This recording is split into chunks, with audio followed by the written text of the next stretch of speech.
Olá, amigos, amiguinhas, com o nosso pensamento em Deus, Pai Todo-Poderoso, vamos dar início à nossa aula do livro O Céu e o Inferno, e que a paz de Jesus esteja com todos. Nós estamos no livro O Céu e o Inferno, segunda parte, capítulo 5. Capítulo 5, ele trata dos suicidas. Então nós já fizemos uma parte semana passada, né? E agora nós vamos continuar aqui no capítulo 5. O meu aqui é na página 272. Duplo suicídio por amor e por dever. É de um jornal de 13 de julho de 1862 a seguinte narrativa. A jovem Palmyre, modista, residindo com seus pais, era dotada de aparência encantadora e de caráter afável. Por isso, era também muito requestada. Requestada quer dizer cortejada, né? Por isso, era também muito requestada a sua mão. Entre todos os pretendentes, ela escolheu o Sr. B, que lhe retribuía essa preferência com a mais viva das paixões. Não obstante essa afeição por deferência aos pais, Palmyre consentiu em desposar o Sr. D. Ou seja, ela gostava do B e acabou desposando o Sr. D, cuja posição social se afigurava mais vantajosa àqueles do que a do seu rival. Então os pais acharam que ela deveria ficar com esse porque ele tinha uma posição social melhor do que o outro que ela gostava. Os senhores B e D eram amigos íntimos e, posto não houvesse entre eles quaisquer relações de interesse, jamais deixaram de se avistar. Então eles eram amigos e continuaram amigos.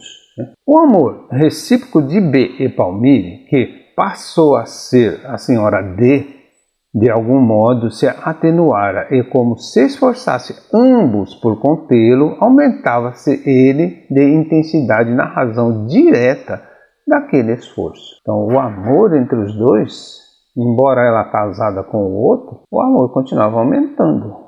Quanto mais esforço faziam para diminuir esse amor, mais esse amor aumentava. Visando extingui-lo, B tomou o partido de se casar e desposou de fato uma jovem possuidora de eminentes predicados, fazendo o possível por amá-la. Cedo, contudo, percebeu que esse meio heróico lhe fora inútil a cura. Decorreram 4 anos sem que B ou a senhora D faltassem aos seus deveres. Então, durante 4 anos, embora se amassem, eles não traíram os seus cônjuges, né?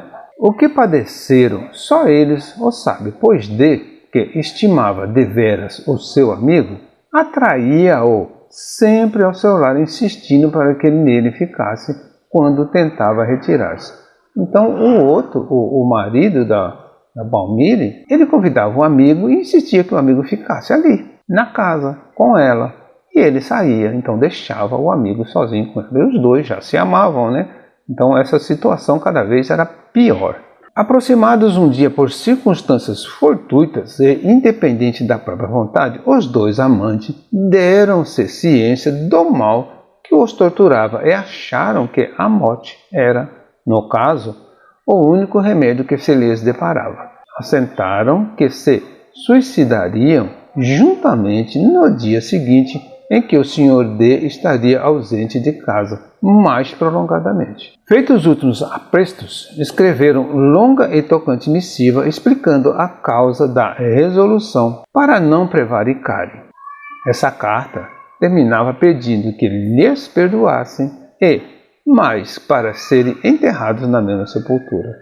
Então eles escreveram a carta informando que estavam tomando essa atitude de se suicidarem para evitar que traíssem, né, cada um o seu respectivo cônjuge. De regresso à casa, o Sr. D encontrou-os asfixiados, respeitou-lhes os últimos desejos e assim não consentiu fossem os corpos separados no cemitério. Então o marido, né, chegou, encontrou aquela situação, leu a carta e aceitou as condições que estavam lá expostas nessa carta. Sendo essa ocorrência submetida à Sociedade de Paris como assunto de estudo, um espírito respondeu. Então Kardec, né, colocou esse assunto para estudo. E aí um espírito respondeu: os dois amantes suicidas não vos podem responder ainda. Vejo-os imersos na perturbação e aterrorizados pela perspectiva da eternidade. As consequências morais da falta cometida lhes pesarão por migrações sucessivas, durante as quais suas almas separadas se buscarão incessantemente, sujeitas ao duplo suplício de se pressentirem e desejarem em vão. Então o Espírito explica que os dois ainda não podem responder, porém, eles vão sofrer as consequências dessa falta por várias encarnações. E mesmo separados, ainda continuarão se procurando, se buscando incessantemente, como ele diz aqui, e essa busca seria um sofrimento de se procurarem e se desejarem e não encontrar. Completa a expiação, ficarão reunidos para sempre no seio do amor eterno. Dentro de 8 dias, na próxima sessão, podereis evocá-los. Eles aqui virão sem se avistarem, porque profundas trevas os separam por muito tempo. Então o Espírito diz que assim que eles cumprissem a expiação, aí sim ficariam unidos. E que na próxima semana, dentro de 8 dias, poderiam ser evocados. E aí a evocação da moça, primeiro invocaram a moça e foi feita a pergunta: vedes o vosso amante com o qual vos suicidaste? Nada vejo, nem mesmo os espíritos que comigo erram neste mundo. Que noite, e que véu espesso me circunda a fronte. Então uma resposta dizendo que não via nada, estava circundada por uma escuridão. Que sensação experimentaste ao despertar no outro mundo? Resposta singular. Tinha frio e escaldava, tinha gelo nas veias e fogo na fronte. Coisa estranha, conjunto inaudito. Fogo e gelo pareciam consumir-me, e eu julgava que ia sucumbir uma segunda vez. Então a situação era estranha, quente e frio, e ela achava que ia morrer de novo. Na terceira pergunta: experimentaste qualquer dor física? Todo o meu sofrimento reside aqui. O que queres dizer por aqui? Aqui, no meu cérebro, aqui, no meu coração. Então ela sentia dentro dela todo aquele sofrimento, Então aí uma explicação de Kardec, ele diz o seguinte: é provável que visível o espírito levasse a mão, a cabeça e o corpo, dizendo, aqui e aqui. Então ele diz que é provável. Pergunta 4. Acreditais na perenidade dessa situação? Sempre. Ouço às vezes risos infernais, vozes horrendas que bradam. Sempre assim. Pergunta 5. Pois bem, podemos com segurança dizer-vos que nem sempre assim será. Pelo arrependimento obtereis o perdão. Resposta: que dizeis? Não ouço. 6. Repetimos que o vosso sofrimento terá um termo, que os podereis abreviar pelo arrependimento, sendo-nos possível auxiliar-vos com a prece. Resposta: não ouvi além de sons confusos mais que uma palavra. Essa palavra é graça. Seria efetivamente graça os que pronunciaste? Falaste em graça, mas sem dúvida o fizeste a alma que por aqui passou junto de mim. Pobre criança que chora e espera. Então o espírito não conseguia ouvir direito o que estava falando. Não conseguia ouvir algumas palavras. E aí Kardec dá a seguinte explicação. Uma senhora presente à reunião declarou que fizera fervorosa prece pela infeliz, o que sem dúvida a comoveu e que, de fato, mentalmente havia implorado em seu favor a graça de Deus. Então esse espírito havia implorado a graça de Deus. E alguém, na assistência, aí a gente reforça aquela orientação que damos sempre. Quem está na assistência tem que estar concentrado, tem que estar com o pensamento em Jesus, tem que estar com o coração aberto para agir e ajudar se for possível, receber ou ajudar. Pergunta 7. Disseste estar em trevas e nada ouvir. Resposta: é-me permitido ouvir algumas das vossas palavras, mas o que vejo é apenas um crepe negro, no qual de vez em quando se desenha um semblante que chora. Então pouca coisa ela conseguiu ouvir, e tinha uma visão aí num semblante negro. Pergunta 8. Mas, uma vez que ele aqui está, por não avistares, nem sequer vos apercebeis da presença do vosso amante? Resposta: não me faleis dele. Devo esquecê-lo presentemente para que do crepe se extinga a imagem retratada. Então ela não quer que fale do amante. Pergunta 9. Que imagem é essa? Resposta: a de um homem que sofre e cuja existência moral sobre a terra aniquilei por muito tempo. Então ela vê a imagem de um homem sofrendo, né?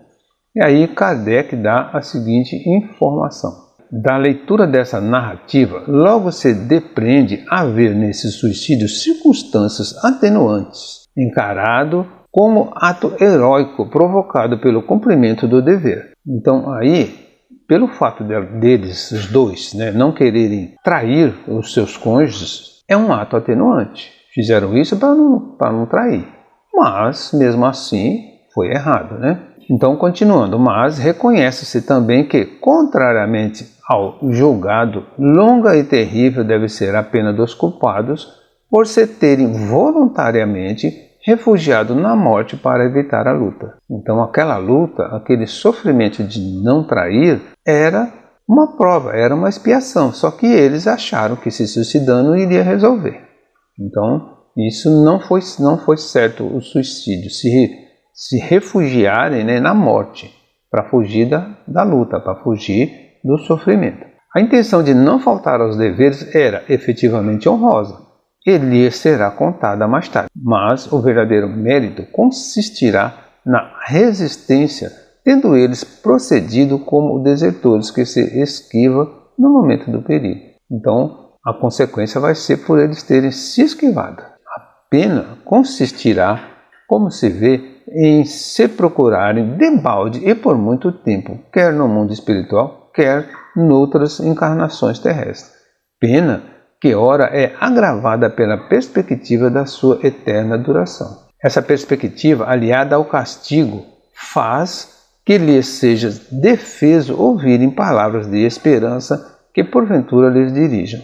Aos que acharem esta pena longa e terrível, tanto mais não deverá cessar, senão depois de várias encarnações. Diremos que tal duração não é absoluta, mas dependente da maneira pela qual suportarem as futuras provações.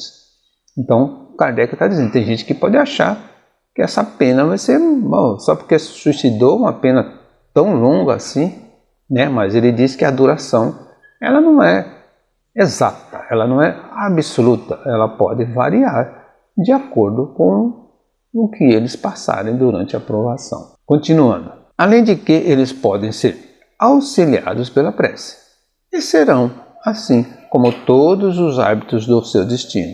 Não será isso, ainda assim, preferível à eterna condenação sem esperança que ficam irrevogavelmente submetidos segundo a doutrina da Igreja, que os considera votados ao inferno e para sempre, a ponto deles recusar com certeza por inúteis as últimas preces? Então Kardec, se isso não é melhor do que o que diz a Igreja, que ficaria queimando no fogo do inferno eternamente? E mesmo assim, né, a Igreja também dizia que não adiantava fazer prece porque estariam no inferno. E isso, na doutrina espírita, a gente sabe que existe sim a salvação, que existe sim a reconciliação, né? E numa nova encarnação pode se melhorar, pode se mudar. Um outro caso de suicida, Luiz e a prespotadeira de botinas. Havia 7 para 8 meses que Luiz G., oficial sapateiro, namorava uma jovem, Victorine R., com a qual em breve deveria casar-se, já tendo mesmo corrido os proclamas do casamento. Então o Luiz estava namorando essa jovem e já estava prestes a se casarem, né? Já tinha corrido até os proclamas do casamento. Neste pé as coisas, consideravam-se quase definitivamente ligados e, como medida econômica, diariamente vinha o sapateiro almoçar e jantar em casa da noiva. Então eles já estavam ligados entre si e ele ia almoçar ou jantar na casa dela. Um dia, ao jantar, sobreveio uma controvérsia a propósito de qualquer futilidade e, obstinando-se os dois nas opiniões, foram as coisas ao ponto de Luiz abandonar a mesa protestando não mais voltar. Então, como todo todo casal, toda briga de casal por coisas fúteis, né? Então, uma briguinha fútil, né? E ele saiu protestando e disse que não voltava mais. Apesar disso, no dia seguinte veio pedir perdão.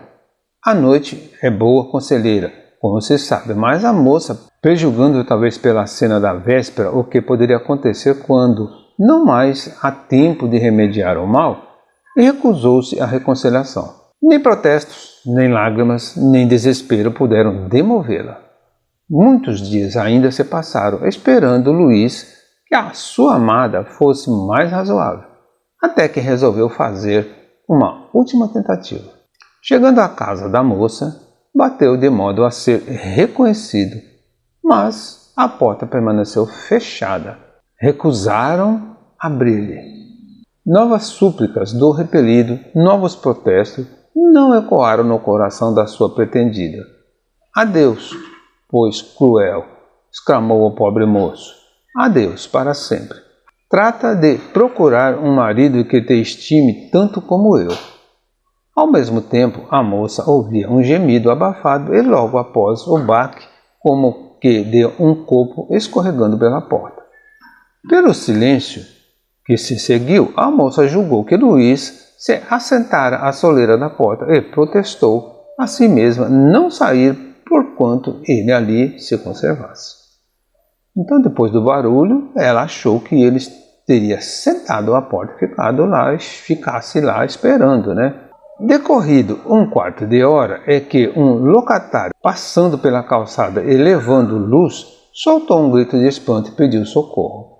Depressa, acorre a vizinhança e Victorine, abrindo então a porta, deu um grito de horror, reconhecendo estendido sobre o lajedo, pálido, inanimado, o seu noivo. Cada qual se apressou em socorrê-lo, mas para logo se percebeu que tudo seria inútil, visto como ele deixara de existir. O desgraçado moço enterrara uma faca na região do coração e o ferro ficara ali cravado na ferida. Então ele tinha feito, né, tinha se suicidado ali à porta dela, né? E como ficou um quarto de hora, né? Aí ele morreu, não teve tempo de se socorrer. Quando tentaram socorrer, já tinha morrido. E aí, na Sociedade de Paris, né, foi feita uma evocação e uma pergunta feita ao espírito de São Luís. A moça causadora involuntária do suicídio tem responsabilidade? Ele se suicidou, mas a moça ela foi a causa do suicídio. Só que uma causa, lógico, involuntária, como se diz aqui. E aí São Luís responde sim, porque o não amava. Então, por ela não amá-lo, ela era responsável sim pelo suicídio dele. Segunda pergunta, então para prevenir a desgraça deveria desposá-lo a despeito da repugnância que ele causava? Então se não amava, mesmo assim deveria casar com ele? E São Luís diz, ela procurava uma ocasião de se descartar. E assim fez em começo da ligação, o que viria a fazer mais tarde. Então ela já tinha feito uma maneira de se separar dele, porém não deve ter dado certo, e aí ela fez de novo. Achou um assunto para poder aproveitar e se descartar dele.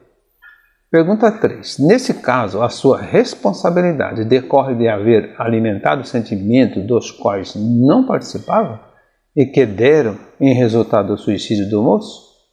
Sim, exatamente. Então, a responsabilidade dela de ter alimentado uma situação que não dava certo, ela sabia que não ia dar certo e continuou alimentando aquilo, então deveria ter descartado isso bem antes. Outra pergunta, mas então essa responsabilidade deve ser proporcional à falta e não tão grande como se consciente e voluntariamente houvesse provocado o suicídio. É evidente. Então, a falta, a responsabilidade é proporcional ao que ela estava provocando. Não é uma falta tão grande assim, mas é uma falta. Pergunta 5. E o suicídio de Luís tem desculpa pelo desvario que lhe acarretou a obstinação de Victorine? Quer dizer, o suicídio dele tem alguma desculpa? Só porque a outra foi provocadora, ele tem menos culpa? E a resposta é sim, pois o suicídio oriundo do amor é menos criminoso aos olhos de Deus do que o suicídio de quem procura libertar-se da vida por motivos de covardia. Então, no caso do suicídio dele, não foi por covardia, não foi para fugir de um assunto, de uma situação, né, de uma prova ou de uma expiação que ele teria passado. Foi por amor. Então, por ser por amor, teria sim uma moderação. E aí foi feita uma pergunta, né, ao espírito de Luiz, evocado mais tarde, né, algum tempo depois, foi feita a seguinte pergunta: que julgais da ação que praticaste? E a resposta: Vitorine era uma ingrata e eu fiz mal em suicidar-me por sua causa, pois ela não o merecia. Então ele já sabia, né, que não, Vitorine não merecia todo aquele amor que ele dedicava a ela. E segunda pergunta: então não vos amava?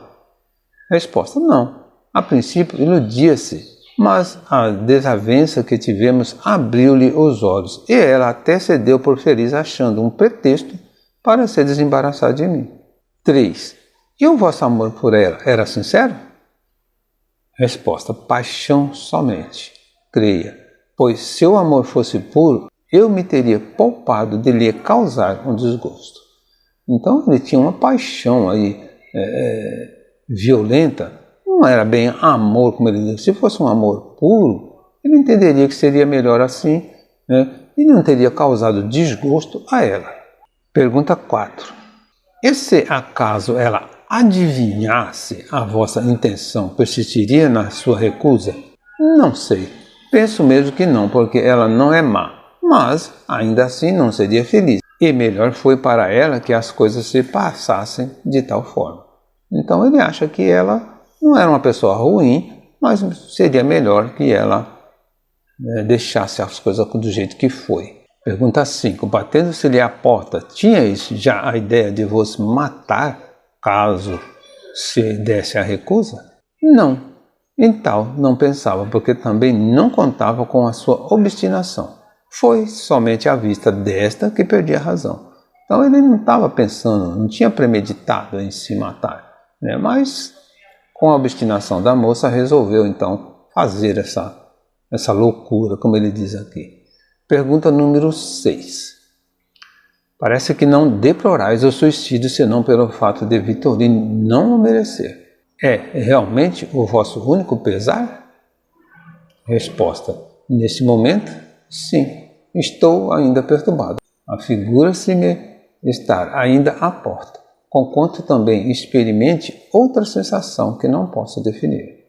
Então ele ainda, né, está meio perturbado, mas ele sabe que um dos sentimentos era esse. Tem outro que ele ainda não consegue entender. Pergunta 7. Chegareis a compreendê-la mais tarde? Resposta: sim, quando estiver livre dessa perturbação. Fiz mal, deveria resignar-me. Fui fraco e sofro as consequências da minha fraqueza. A paixão cega o homem a ponto de praticar loucuras e, infelizmente, ele só a compreende bastante tarde. Então ele já está entendendo mais ou menos o que aconteceu. Ele está dizendo que ele foi fraco. Ele sabe que a paixão cega, né? Mas ele só compreendeu isso mais tarde. Pergunta 8. Dizeis que tende um desgosto. Qual é? Resposta: fiz mal em abreviar a vida. Não deveria fazê-lo. Era preferível tudo suportar a morrer antes do tempo. Sou, portanto, infeliz. Sofro. E é sempre ela que me faz sofrer, a ingrata. Parece-me estar sempre à sua porta, mas não falemos nem pensemos mais nisso, que me incomoda muito. Adeus. Então ele dá um breve relato aqui do que ele está passando por causa dela, ele ainda sofre por causa dela, mas não quer falar mais no assunto. Aí Kardec dá a seguinte explicação: por isso se vê ainda uma nova confirmação da justiça que preside a distribuição das penas, conforme o grau da responsabilidade dos culpados. É a moça, nesse caso, que cabe a maior responsabilidade por haver entretido em Luís, por brincadeira, um amor que não sentia.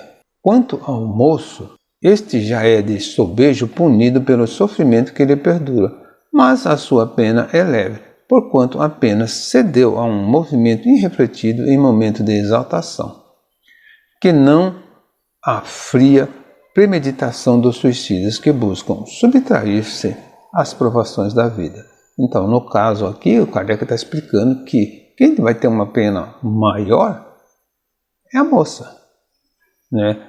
E ele explica também que as penas dos suicidas não são iguais. Para cada caso existe um determinado grau de responsabilidade, um determinado grau de culpa, e daí, como ele diz aqui, a maior responsabilidade ou menor responsabilidade de acordo com o mal provocado. No caso dele, aqui do suicida, ele teve assim um momento de exaltação e se suicidou, sem premeditação. E já a moça não, ela sabia o que estava fazendo, sabia que estava errado, sabia que não ia dar certo, não queria continuar e foi mantendo, né, aquela confirmação, foi mantendo aquele relacionamento. Então a culpa maior é dela. Um outro caso, um ateu. O senhor JBD era um homem instruído, mas em extremo saturado de ideias materialistas, não acreditando em Deus nem na existência da alma. A pedido de um parente, foi evocado 2 anos depois de desencarnado na Sociedade Espírita de Paris.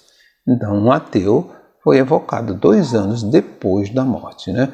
E na primeira evocação ele vem dizendo o seguinte: sofro, sou um reprobo. Então ele diz que sofre e ele foi reprovado, né? Pergunta 2. Fomos levados a evocar-vos em nome de parentes que, como tais, desejam conhecer da vossa parte. Poderei dizer-nos se esta nossa evocação vos é penosa ou agradável? E a resposta: penosa. Pergunta 3. A vossa morte foi voluntária? Sim. Então aí Kardec explica. O espírito escreve com extrema dificuldade. A letra é grossa, irregular, convulsa e quase ininteligível. Ao terminar a escrita, encoleriza-se, quebra o lápis e rasga o papel. Então, o espírito estava revoltado por essa evocação, né, e por ter que responder algumas coisas. E aí o interlocutor diz o seguinte: tende calma, que nós todos pediremos a Deus por vós. Resposta: sou forçado a crer nesse Deus. Ele era ateu, né? Então ele é forçado a crer em Deus. Pergunta 5. Que motivo poderia ter-vos levado ao suicídio? Resposta: o tédio de uma vida sem esperança. E aí Kardec explica o seguinte: concebe-se o suicídio quando a vida é sem esperança. Procura-se então fugir-lhe a qualquer preço. Com o Espiritismo, ao contrário, a esperança se fortalece porque o futuro se nos desdobra. O suicídio deixa de ser objetivo, uma vez reconhecido que apenas se isenta a gente do mal para arrostar com um mal 100 vezes pior. Então ele está dizendo aqui que a pessoa acha, né, que a única esperança seria o suicídio quando a pessoa não conhece, a pessoa não tem conhecimento. Então o Espiritismo dá a ideia da vida futura, dá a ideia de que se você se suicidar, você terá 100 vezes mais mal do que se deixar rolar, se cumprir a pena, se cumprir a expiação que tem a passar. Isso porque o Espiritismo tem sequestrado muita gente a uma morte voluntária. Grandemente culpados são os que se esforçam por acreditar, com sofismas científicos e pretexto de uma falsa razão, nessa ideia desesperadora, fonte de tantos crimes e males, de que tudo acaba com a vida. Esses serão responsáveis não só pelos próprios erros, como igualmente por todos os males a que os mesmos derem causa. Então Kardec está explicando que o Espiritismo conseguiu livrar, né, uma grande parte de pessoas que teriam aí uma situação, né, por uma falsa razão. Acreditavam em alguma coisa errada. Então se O Espiritismo veio esclarecer, né? E aí, essa falsa razão era a fonte na época de tantos crimes, como ele diz aqui, tantos males. Pergunta 6. Quiseste escapar às vicissitudes da vida? Adiantaste alguma coisa? Sois agora mais feliz? Resposta: porque não existe um nada. Então ele entendeu, que ele acreditava que depois da morte acabou, morreu, acabou, não existe mais nada. E agora ele entende que não existe o nada. Continua. Pergunta 7. Tende a bondade de nos descrever do melhor modo possível a vossa atual situação. Resposta: sofro pelo constrangimento em que estou de crer em tudo quanto negava. Meu espírito está como num braseiro, horrivelmente atormentado. Então ele sofre, porque agora ele é obrigado a acreditar naquilo que ele não acreditava antes. Que existe a vida futura, que existe Deus, que não é o nada. Já morreu, não é o nada, a vida continua. Pergunta 8. De onde provinham as vossas ideias materialistas de outrora? Resposta: em anterior encarnação eu fora mal, e por isso condenei-me na seguinte aos tormentos da incerteza, e assim foi que me suicidei. Então ele, numa encarnação anterior, tinha sido mal, e aí ele se condenou a não acreditar em mais nada, e aí acabou se suicidando por isso. Então Kardec explica o seguinte: aqui há todo um colorário de ideias. Muitas vezes nos perguntamos como pode haver materialista quando, tendo eles passado pelo mundo espiritual, deveriam ter do mesmo a intuição. Então, quer dizer, como é que pode ter materialista se eles não é a primeira encarnação, já passaram pelo mundo espiritual? Então deveria ter, a ideia de que existe a pós-vida, que existe a vida futura e que existe Deus, mas eles não pensam assim. Continuando. Ora, é precisamente essa intuição que é recusada a alguns espíritos que, conservando o orgulho, não se arrependeram das suas faltas. Para esses tais, a prova consiste na aquisição durante a vida corporal e à custa do próprio raciocínio da prova da existência de Deus e da vida futura que tem, por assim dizer, incessantemente sob os olhos. Muitas vezes, porém, a presunção de nada admitir, acima de tudo, os empolga e absolve. Assim, sofrem eles a pena até que, domado o orgulho, se rendam à evidência. Então Kardec diz que os espíritos são orgulhosos, não querem entender, conserva aquela recusa, continua recusando a querer, a aprender, a entender. Eles têm uma prova, a prova consiste em aprender encarnado. Então, mesmo na espiritualidade, continua se recusando. Quando é encarnado, eles são obrigados a entender e a aprender que Deus existe, que existe a vida futura. Porém, continuam orgulhosos, não aceitam. E aí, como ele diz aqui, a presunção do nada, eles acham que existe o nada e não aceita outro tipo de explicação. Pergunta 9. Quando vos afogaste, que ideias tinhas das consequências? Que reflexões fizeste nesse momento? Resposta: nenhuma, pois tudo era ou nada para mim. Depois é que vi que, tendo cumprido toda a sentença, teria de sofrer mais ainda. Então, depois ele entendeu que teria que reencarnar de novo, para tornar a aprender. Pergunta 10. Estais bem convencido agora da existência de Deus, da alma e da vida futura? Resposta: tudo isso muito me atormenta. Pergunta 11. Tornaste a ver vosso irmão? Não. E por que não? Para que confundir os nossos desesperos? Exila-se a gente na desgraça e na ventura se reúne. Eis o que é. Então ele não quer confundir o desespero, não quer se aproximar do irmão, porque ele acha que quando as coisas não estão boas, deve se exilar. Quando está tudo bem, então se reúne. Pergunta 13.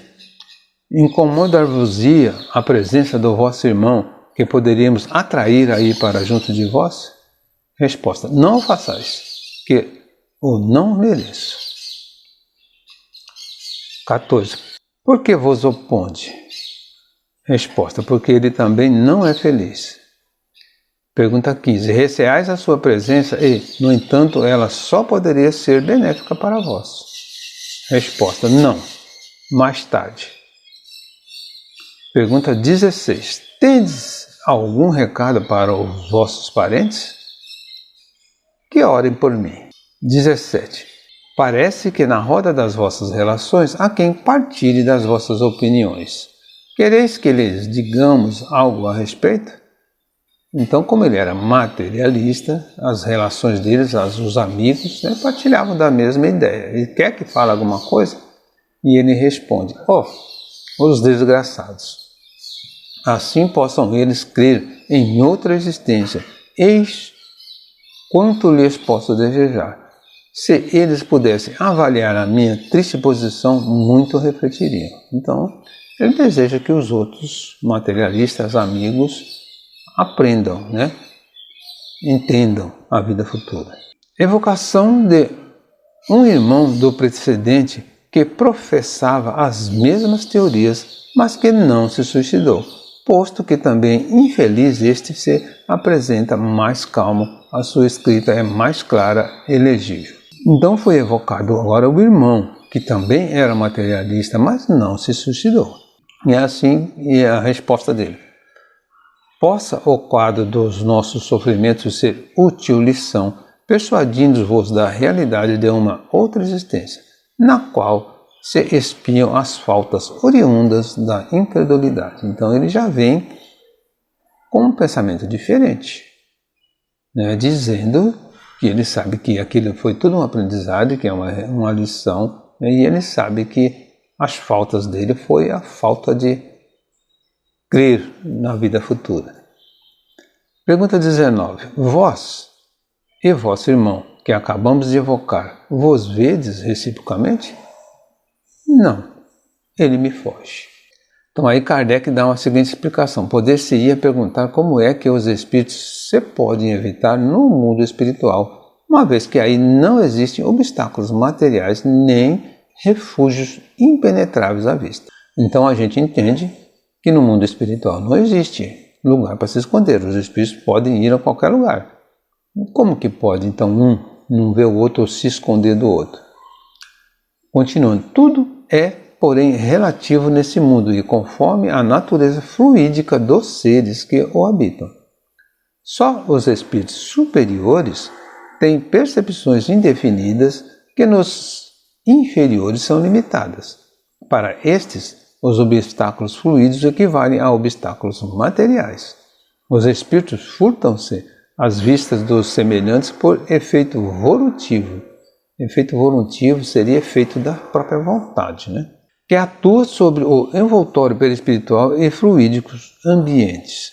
A providência, porém, qual mãe por todos os seus filhos vela, e por intermédio dos mesmos, individualmente, lhes concede ou nega essa faculdade, conforme as suas disposições morais, o que constitui, conforme as circunstâncias, um castigo ou uma recompensa. Então Kardec está dizendo que esse se esconder seria o perispírito que tem um fluido feito ou evocado conforme a vontade do próprio espírito. Ele próprio que não quer aparecer, ele que não quer se apresentar. Então é um fluido perispiritual. Mas a providência divina, ela cuida de cada um, fazendo com que, ora, entendam, aprendam e, dependendo do que a providência pode fazer, concede ou nega a faculdade dele poder se esconder ou não. E isso depende também, como ele diz aqui, das condições morais, conforme as circunstâncias dele, conforme as circunstâncias do castigo. Pergunta 20. Estais mais calmo do que vosso irmão? Podeis dar-nos uma descrição mais precisa dos vossos sofrimentos? Resposta: não sofreis aí na terra no vosso orgulho, no vosso amor próprio, quando obrigados a reconhecer os vossos erros? Então ele responde com uma pergunta, né? Vocês também não sofrem aí quando vocês reconhecem o erro? E continua: o vosso espírito não se revolta com a ideia de vos humilhardes a quem vos demonstre o vosso erro? Pois bem, julgai quanto deve sofrer o espírito que durante toda a sua vida se persuadiu de que nada existia além dele, e que sobre a de todos prevalecia sempre a sua razão. Encontrando-se de súbito em face da verdade imponente, esse espírito sente-se aniquilado, humilhado. A isso vem ainda juntar-se o remorso de haver por tanto tempo esquecido a existência de um Deus tão bom, tão indulgente. A situação é insuportável.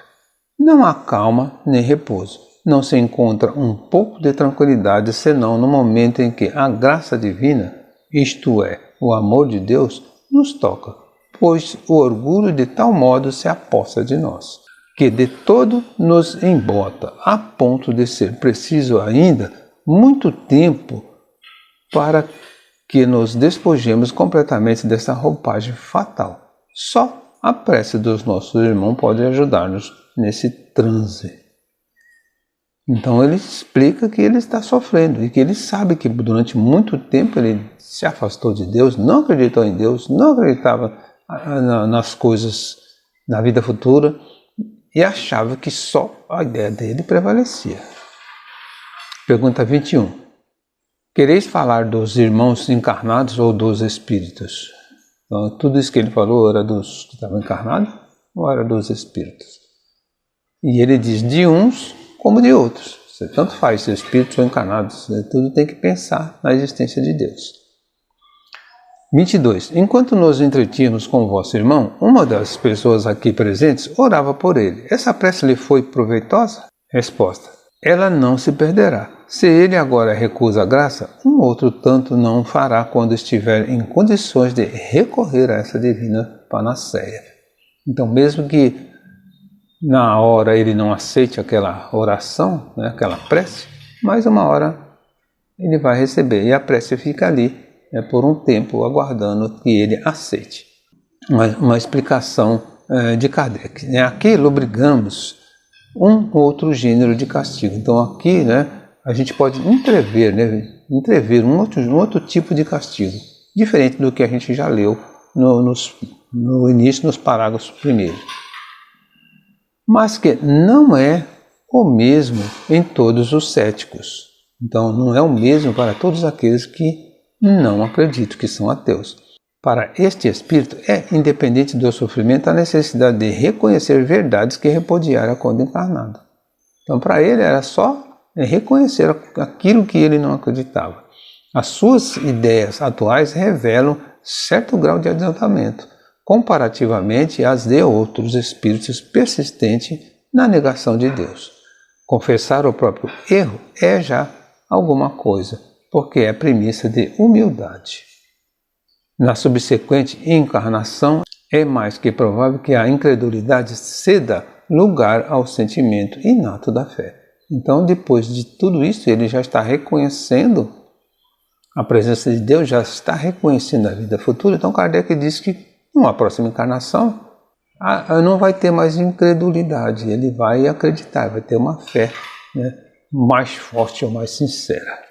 Transmitindo a resultante dessas duas evocações, a pessoa que nos havia solicitado, tivemos dela a seguinte resposta. Então, foi passado à pessoa que solicitou as duas conversações que tiveram, as duas evocações, de um e de outro, dos dois irmãos. E a pessoa disse o seguinte: não podeis imaginar, meu caro senhor, o grande benefício advindo da evocação de meu sogro e de meu tio.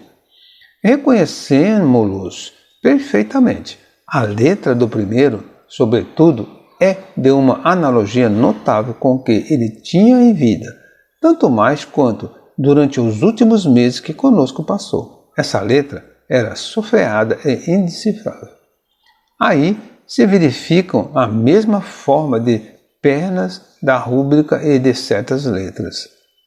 Quanto ao vocabulário e ao estilo, a semelhança e ainda mais frisante para nós, a analogia é completa, apenas com maior conhecimento de Deus, da alma e da eternidade que ele tão formalmente negava outrora. Não nos restam dúvidas, porquanto, sobre a sua identidade. Deus será glorificado pela maior firmeza das nossas crenças no Espiritismo. E os nossos irmãos encarnados e desencarnados se tornarão melhores. A identidade de seu irmão também não é menos evidente. A mudança de ateu em crente, reconhecemos-lhe o caráter, o estilo, o contorno da frase. Uma palavra sobre todas nos despertou a atenção. Panaceia, a sua frase predileta a todo instante repetida. Então a pessoa que solicitou, a evocação do ateu, reconheceu que era ele, sim, pela escrita, pela letra, pelas frases, pela maneira de se expressar, reconheceu que eram os dois, o sogro e o tio, como ela diz aí. Continuando. Mostrei essas duas comunicações a várias pessoas que não menos se admiraram da sua veracidade, mas os incrédulos, com as mesmas opiniões dos meus parentes, esses desejariam respostas ainda mais categóricas.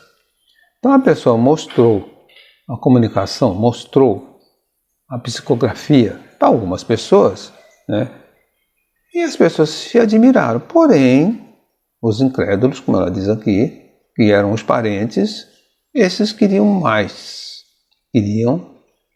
respostas. Queriam, por exemplo, que o Senhor D se referisse ao lugar em que foi enterrado, onde se afogou, como foi encontrado, etc.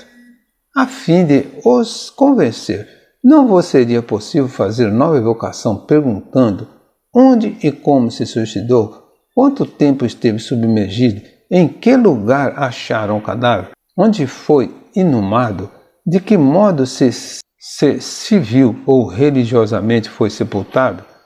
Dignai-vos, caro Senhor, insistir pela resposta categórica a essa pergunta, pois são essenciais para os que ainda duvidam. Estou convencido de que darão, nesse caso, imenso resultado. Dou-me pressa a fim de esta vos ser entregue na sexta-feira de manhã, de modo a poder fazer-se a evocação na sessão da sociedade desse mesmo dia, etc. Então, a pessoa está dizendo que quer mais provas, quer que faça mais coisas. Então, continuando aqui, reproduzimos esta carta pelo fato da confirmação da identidade e aqui lhe anexamos a nossa resposta para ensino das pessoas não familiarizadas com as comunicações de além-túmulo. Então, Kardec colocou a carta para que as pessoas entendam que foi confirmada a identidade. E, ao mesmo tempo, para ensinar para as pessoas que não têm conhecimento do Espiritismo.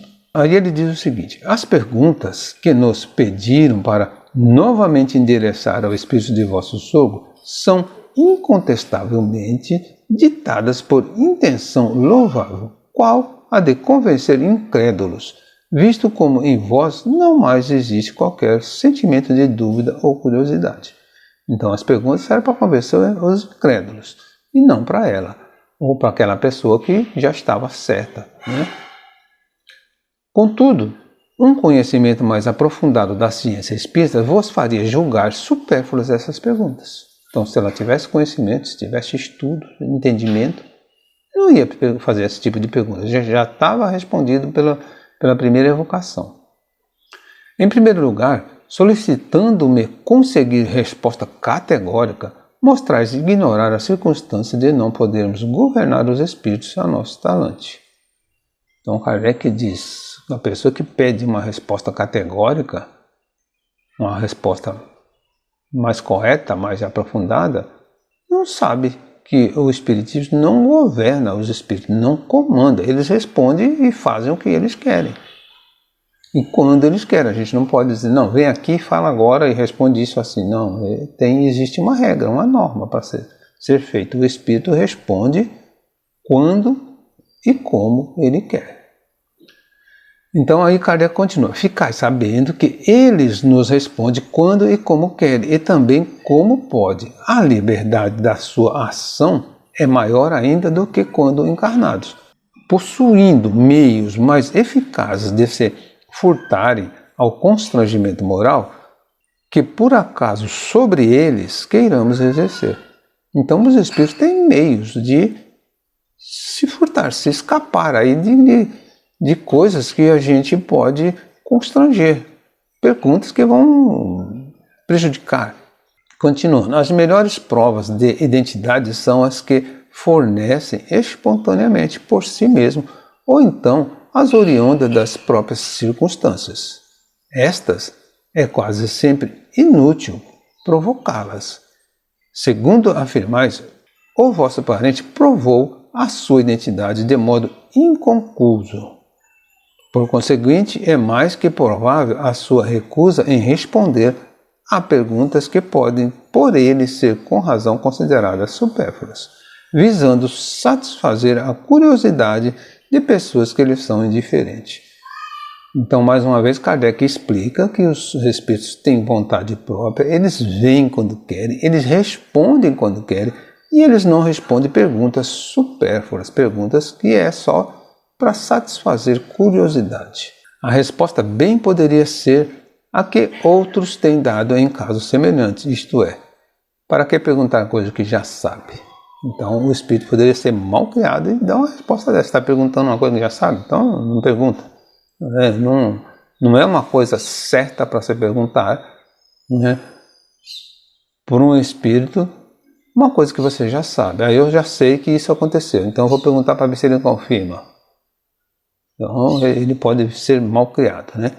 Então continuando aqui, isso é o que nós vamos continuar aqui, é uma coisa que a gente deve levar por lição, né? Uma lição de Kardec. E aí ele diz o seguinte: a isto acrescentarei que a perturbação e sofrimento que o assoberbam devem agravar-se com as investigações deste gênero, que corresponde perfeitamente a querer constranger um doente, que mal pode pensar e falar, a historiar as minúcias da sua vida, faltando-se ainda as considerações inspiradas pelo seu próprio estado. Então, primeiro, não deve fazer investigações desse gênero, como ele diz, né? E você está constrangendo um doente, que o espírito, na verdade, ele está doente. E ele mal pode falar e pensar no que ele sente, aí você vai querer perguntar coisas que vai ainda constranger mais. Então, isso não devemos fazer. Quanto ao objetivo por vós alegado, ficais certo de que tudo seria negativo. As provas de identidade fornecidas são bem mais valiosas, por isso que foram espontâneas e não de antemão premeditadas. Ora, se estas não puderam contentar os incrédulos, muito menos o fariam interrogativas já pré-estabelecidas, de cuja conveniência poderiam suspeitar.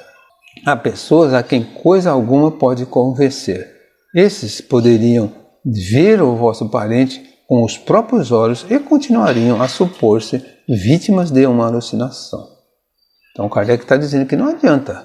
Se não querem acreditar, não vão acreditar. O espírito poderia aparecer ali na frente deles e não iria acreditar, ele iria achar que aquilo é uma alucinação.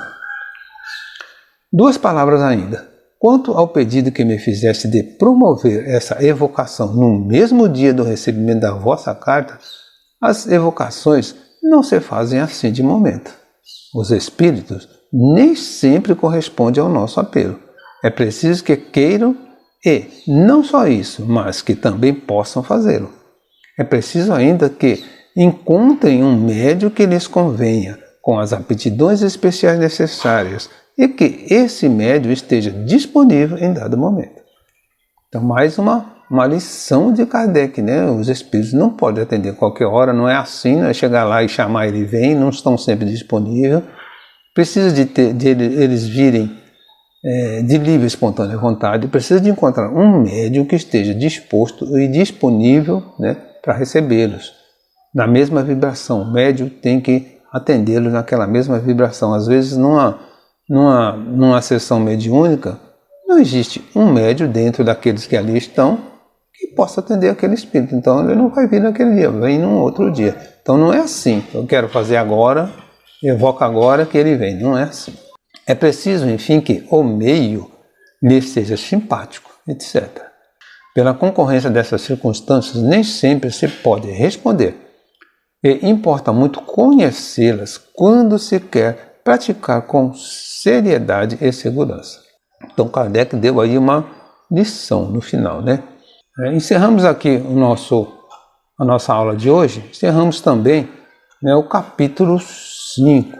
Tem mais alguma coisa no capítulo 5, né, mas a gente já fez aqui o possível para as nossas explicações. Que Jesus abençoe a todos.